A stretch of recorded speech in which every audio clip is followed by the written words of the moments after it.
Hey guys, welcome back to another segment of A2D Agree to Disagree. I'm Michael. As always, I'm here with Brian. And all right, man. So week three's in the books, and now we're heading on to week four, and we're starting to get into the trends of what teams are going to be good, what players are going to be good, who to add, who to drop. So this is where you start to use those waivers, right? So this is when you start to realize, hey, I have a guy on my bench that's not really producing. There's guys that are on waivers that are producing.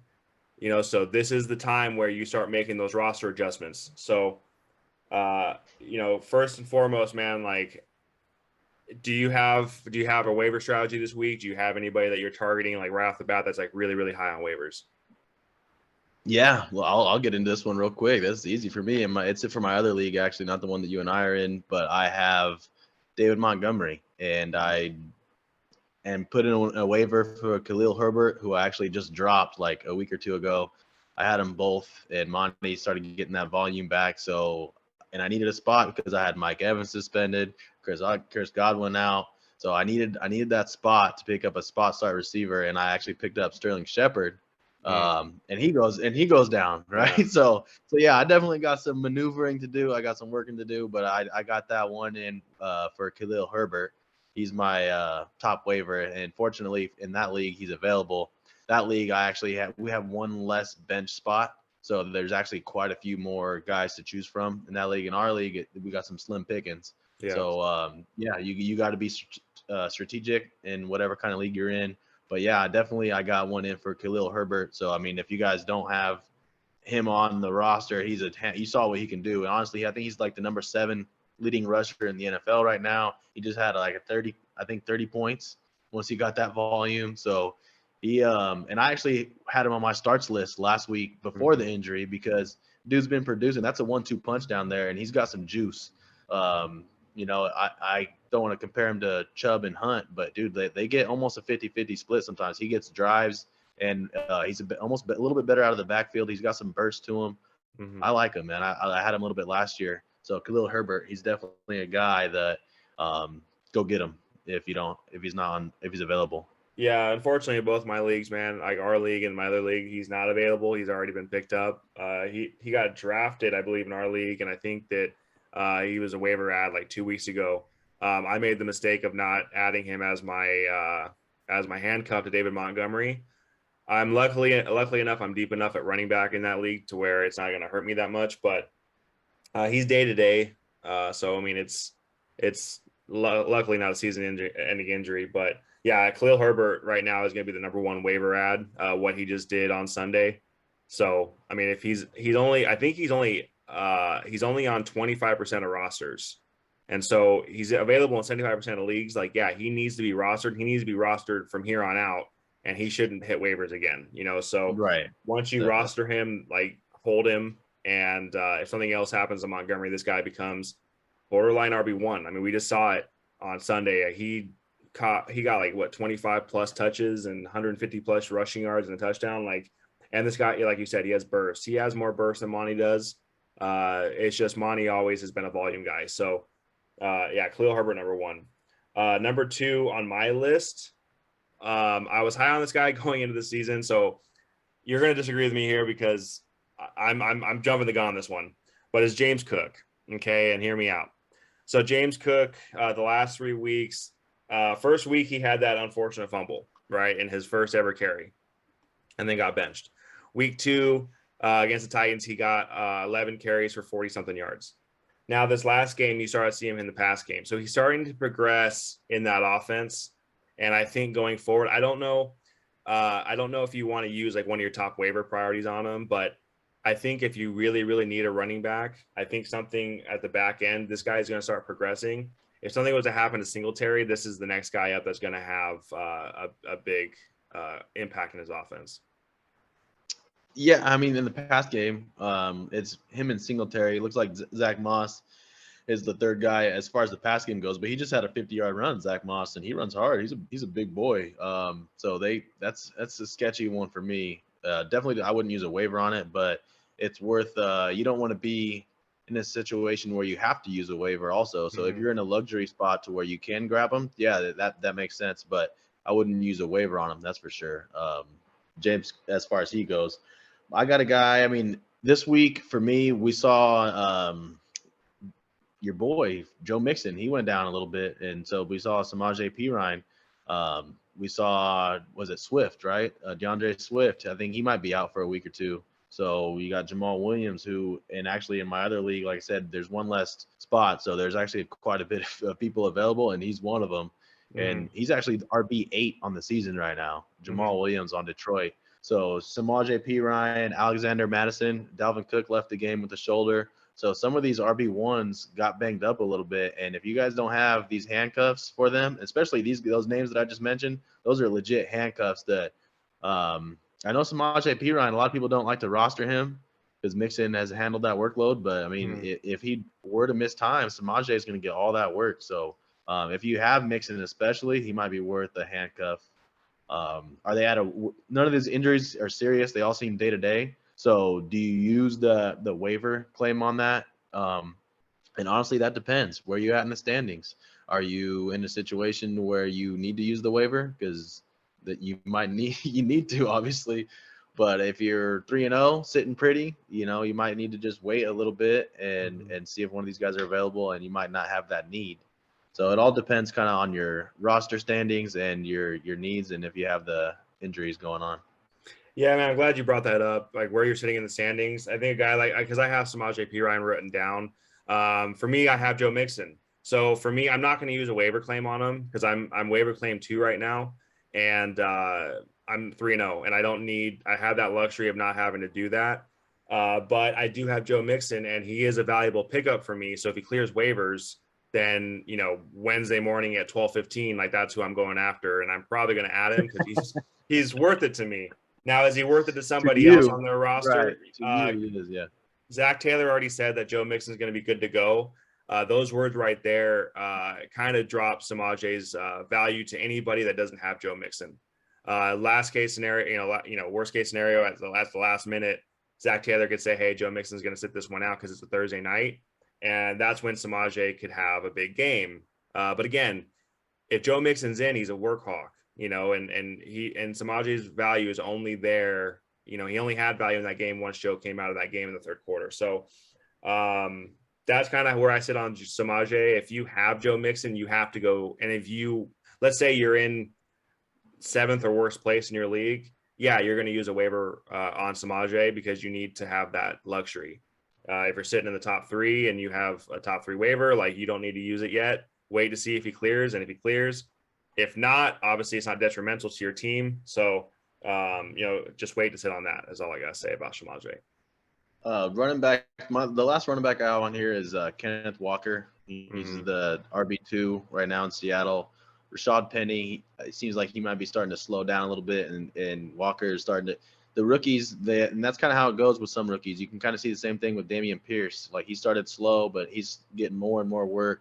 Same with Walker. These teams that aren't really going to go anywhere, they want to see what they got. And Kenneth Walker, they're going to start giving him more run as the season goes on. And Penny, man, he's an injury waiting to happen. He has been that for 4 years now throughout his career. So Kenneth Walker, I think that's a similar situation, though. That's if you have Rashad Penny, then Kenneth Walker might be worth the add. I'm not using a waiver claim on him because he's not getting all that work. He's not quite worth that yet, but it depends where you're at. Like you said, if you're a top 3, top 5 waiver, then hold off on that. If not, go for it. Depends on where you're at in the standings for sure. Yeah, so this is the time of the year where you want to start, trying to use your crystal ball and predict the future, right? So you're wanting to look at weeks 10, 11, 12. I mean, especially if you're already starting off pretty well and you want to start looking in the future of guys that can only boost your team. This is a good one, man. Kenneth Walker is a guy that you're starting to see an uptick in production, right? So you're from week 1, his first week as a pro, he had a couple touches.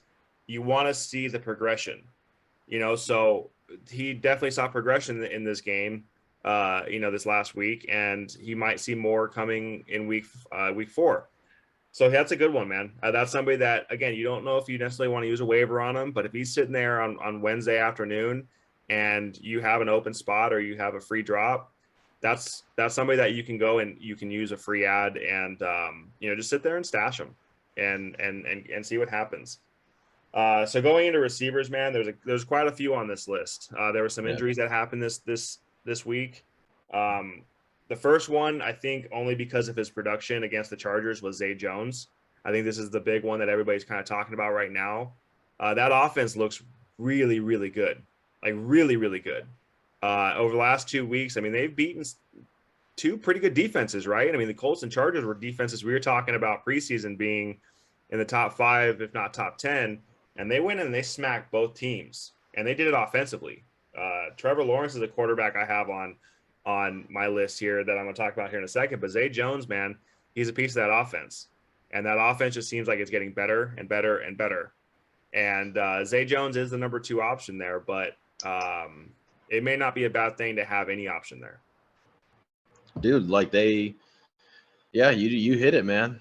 That Doug Peterson, the 5th all-time already in Jaguars history as far as wins goes with 2. Doug Peterson, yeah, he's got him going, dude. Trevor Lawrence, he's obviously making some progression, so I actually have both of them on this list as well.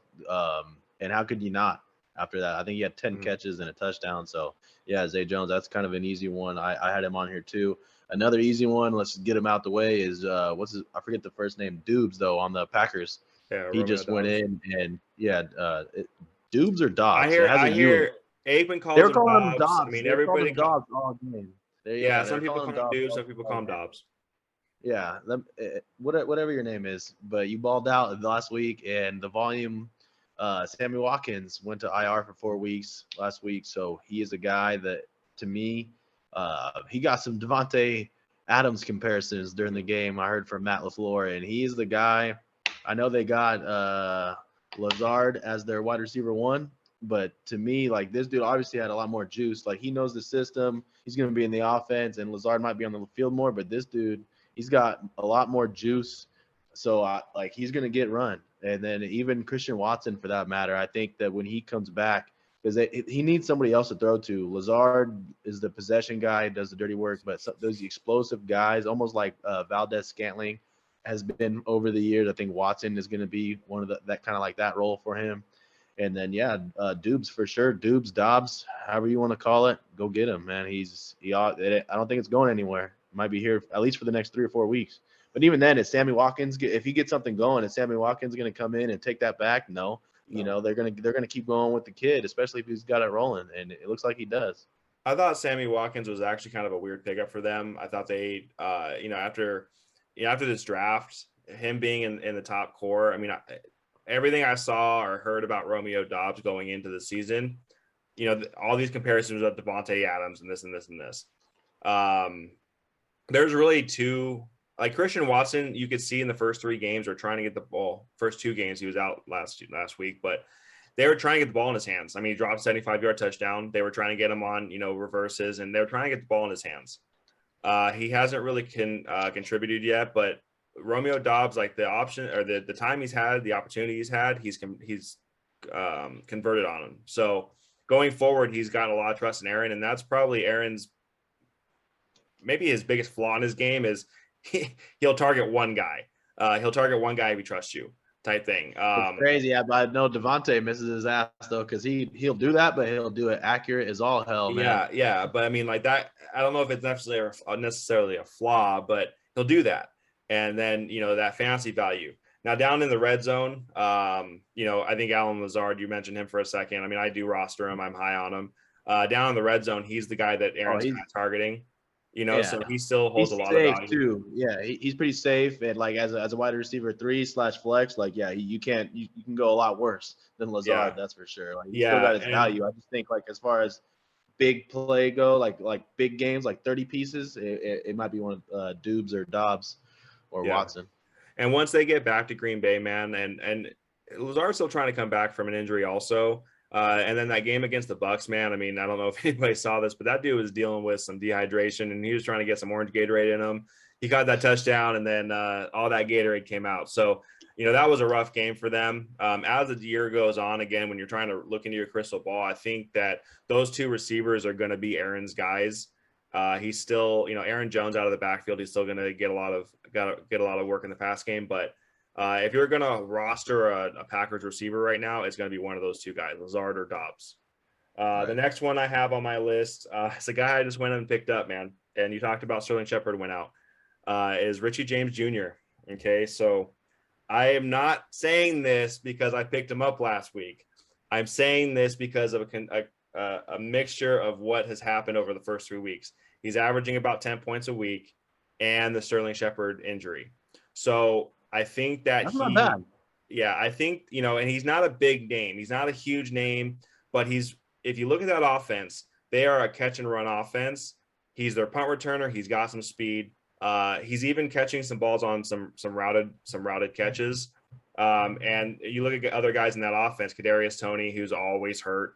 Darius Slayton, who is their deep ball guy, and Kenny Golladay, who is Mr. Drops and just can't stay in the game. So I think going forward, I don't think he's like this huge ceiling receiver. But if you need a flex, I think he's a guy that could probably go out and get you 10 to 15 points on any given week. And he's done all this without catching a touchdown yet. So Saquon's kind of their big guy down in the red zone. But if he starts catching touchdowns, look out. I mean, this guy could get you 10 to 15, 20 points a week and very, very quietly. Right. Yeah, because I had to your point, quiet. I didn't even know he was averaging 10 points a game. That ain't bad. I just had freaking Aaron Jones score, I think, 7 points. So yeah, having someone that can have a floor of 10 points is always a good thing. So yeah, I didn't know that. That's a good one. I have one, Josh Reynolds on the Detroit Lions. The Lions offense, man, Goff he's a gunslinger kind of man, and they're gonna be trailing. We've hyped them up for 3 or 4 weeks now on the Lions, and Amon-Ra your boy might be dealing with a little bit. And even then, like Goff has a connection with Reynolds since the LA days when they were together. He had I think it was 6 catches, 95 yards, something like that. So he's a guy that on like 9 or 10 targets. So he's gonna get some looks. He's a starter right now. Him, DJ Chark, and like I said, that offense, they're gonna be putting up points, and he's a guy that, especially for the next week or two, you might be able to get away with. Monitor Amon-Ra St. Brown. So especially if he goes out, then it's Reynolds, DJ Chark, and Reynolds has more chemistry. So Reynolds will be the guy for me that you can get a spot start here or there with. This is I have a question mark next to Josh Reynolds, and this is why. So he had a big game against Minnesota. He had 6 on 10 targets for 96 and a touchdown. Most of that was with Amon-Ra coming in and out of that game with that ankle. News broke today that Amon-Ra, his ankle isn't serious. He's got about a 50-50 chance to play this Sunday. Josh Reynolds came out of that game with an ankle injury also. I don't know if people know that, but he came out of that game with an ankle injury. He was going in and out of the roster, or in and out of the lineup also. Going forward, if you're going to play him, it's going to be this week. Especially if Amon-Ra's out, DeAndre Swift looks like he's going to miss a week or two. So they're going to be looking to throw the ball. And like you said, that connection going back to the Rams days is going to be there. I don't think Reynolds' ankle injury is serious. I don't think it's going to hold him out of any kind of game time. Amon-Ra might hold him out a week. So this would be the week to go out and get him and play him. And he could be in a wide receiver 3 conversation, especially this week. Another guy, Isaiah McKenzie from the Bills. So how much are we looking into his stat line this week? He had 7 for 76 and a touchdown, and he also got a rush, I think, for 6 or 8 yards, something like that. But that Bills offense, man, I mean, they looked – that was the weirdest game I think I've ever seen, like the weirdest scoreboard I've ever seen. They put up like 450 yards against them, and they doubled in offense and all that kind of stuff and lost the game. They didn't have any turnovers, nothing like that, and they lost the game. Yeah, they did. Pretty sure they had. Josh Allen. Did Josh Allen throw any picks? I just looked at his stat line. I don't think so. Maybe it was a fumble. I know number 8, that safety in Miami, dude's nice. I know he came out with the ball one time. So yeah, but no, for the McKenzie. Look at the defense. Look who they're going to play each week. Because if the opponent plays zone, Crowder is going to be the guy that kind of is that third wide receiver. But like Miami, they got Xavier Howard. They're a team that plays a lot of man defense. So it was McKenzie that was eating. Against man, he's a shifty dude. He's hard to stay in front of. So against man, he's the guy. And this week they got Baltimore, right? I And think they got Baltimore, I think it's like the 32nd ranked defense right now. right. Yeah, exactly. They've been getting cut up. So this might be a week for McKenzie, and he's part of that offense, man. He's the third right now. He's the third guy in that offense, maybe even second. Gabe Davis keeps dropping touchdown passes like that. So McKenzie though, yeah, he's definitely worth an ad. I have him on my list as well. So yeah, he's definitely a guy. To round it out, I have another guy on here, Josh Palmer. These guys are kind of obvious now at this point. Keenan Allen's dealing with some stuff. And then they also have Guyton, who just went on IR. He's out for the season with an ACL. So their deep threat is gone. Mike Williams is kind of be that guy. To me, their tight end, Gerald Everett, his value just went up a little bit too. But yeah, Josh Palmer, he's a possession guy. So if Keenan Allen's going to keep missing time right now, Justin Herbert has 3 options to throw to. It's Mike Williams, Everett, and Palmer. Those are going to be the top 3 targets for an elite quarterback. So Josh Palmer at this point, he needs to be rostered. If you have Keenan Allen, it's like, dude, you should have been had Palmer. But yeah, Josh Palmer, he's definitely a guy that should be getting rostered here. So a couple more tea leaves from that game is Rashawn Slater, their all-pro left tackle, is also done for the season. That's going to give Justin Herbert a little less time. So I think Mike Williams' value is dropping a little bit. We could talk about trade value. I think now is the time to do it. But it's going to give Justin a little less time, and he's going to be looking for more of those like quick underneath routes. And Josh Palmer's going to get a lot of those, especially with Keenan out. Josh Palmer steps into that role. And he's definitely for the next 2 weeks, 3 weeks until Keenan's completely healthy, he's going to have value. And who knows, man, beyond that, because you said, Guyton is out for the season. He was a guy that was kind of sleeping on a little bit before the season. Eckler really hasn't had the presence out of the backfield in the receiving game as much as you would hope for. I think that might change. 8 catches last week. Yeah, he had 8 catches this week, and maybe that was with Slater going out. To your point, the quicker stuff. Yeah, I think you're going to see an uptick in that because he's not going to have as much time. So that's just something to think about. The Chargers. We were so high on the Chargers this year, and already every year this team something happens. Justin Herbert. Who knows how long those ribs are going to. Yeah, we'll get into them a little bit more. We got a panic button show coming out here next, and we'll get into that a little bit more. But as far as ads go, I mean, that's it for wide receivers. I got to run back. One more tight end real quick is the last name I have on my list. Guys, the defenses, kickers, those are pretty obvious. We're not going to waste time going to those. Find a good matchup, make it happen. But Njoku, David Njoku is the only one. Yeah. Right. Jacoby, he's available in my other league for sure. He wasn't available in this league because of a Browns fan. Is the only one that had him. But, dude, Jacoby Brissett he's not bad, dude. And he likes his tight end. So that dude was a beast in last week, bro. Mm-hmm. I think on Thursday night, he was running people over. He was playing hard. Yeah. So, again, Mika Fitzpatrick, he had those guys looking like they didn't want to tackle him. So that could be a thing that's here to stay. Go get David Njoku. Yeah, David Njoku's, written right across the screen. He had, 9 catches, 10 catches. I know he had a whole bunch of targets. He had a touchdown. He had over 100 yards. I mean, again, against a pretty good defense. The only other one I'm gonna throw in here because we haven't really mentioned him yet. He shouldn't by now he shouldn't be on there. But Tyler Conklin, he shouldn't be on waivers. But after 3 weeks, he's showing that he is part of that offense, right? Everybody talked about Uzama coming to the Jets. Well, it's Conklin who's taking over everything. He's actually rostered in our league, and he is the starting tight end on the first place team. Yeah. So you can win games with Conklin. Yeah, he should be rostered by now, but if he's not, for whatever reason, he's I think tight end 3 right now. Go out and 1 and 2 are Kelsey and Andrews. Right. Go get Tyler Conklin and I think and Zach Wilson's coming back.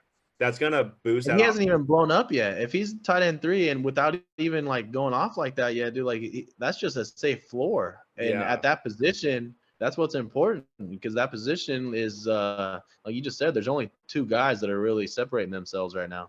Yeah. So go out and get him, and he's like you said, he's a safe floor. Real quick before we got to get into quarterbacks real quick because I mentioned it. Trevor Lawrence. Oh yeah.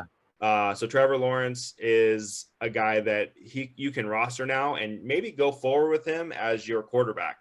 The Jacksonville, man, something about that roster, dude. Like they are just scrappy and they don't have any really big names on their roster. But Trevor Lawrence has progressed. I mean, this is kind of how you expected him to look last year. And with the coaching and all the shit that was going on last year, like they never could put stuff together.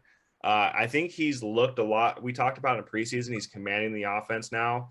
He looks a lot more poised. He has a lot more talent around him. So I think that Trevor Lawrence is a guy that you can actually go and add a waiver, and he may be a set and forget guy. I mean, he's starting to have some pretty big weeks. Yeah, he's got the athleticism and he's in an offense. He's spreading it out too. Christian Kirk is obviously his one. Zay Jones, but he's got Marvin Jones. Evan Ingram was getting some run. He got 2 running backs. So that offense, man, that Jaguars is crazy. The Detroit Lions and the Jacksonville Jaguars, fantasy relevant. They're back, man. They're back, so go get some of these guys for sure. So I'm with you, man. I'm with you on Trevor Lawrence. Maybe I'll put in a claim for him. Who knows? But yeah, Trevor Lawrence, dude, I agree. Definitely. It's time. He's starting to show. Good for him. Sunshine. But yeah, man, But I'll just say also I have Cougar Hunters coming back this week. So, he likes to run the ball too. Yeah. So Zach Wilson, man. So, I mean, again, if you're hurting that quarterback, go out and make a run at Zach Wilson, man. That guy, he's like a hero to all of us. So go ahead and roster him and go and see what he can do for you. Hell yeah. So. Zach Wilson, do your thing, playboy. Yeah, but no, that's it. That's it for our ads for this week. Make sure you guys subscribe, man. Let us know how your team's doing. It's a long season. Don't panic just yet, or maybe you do panic. We're gonna get into that here next. We got a panic button. So like I said, subscribe, stay tuned. We got that coming next.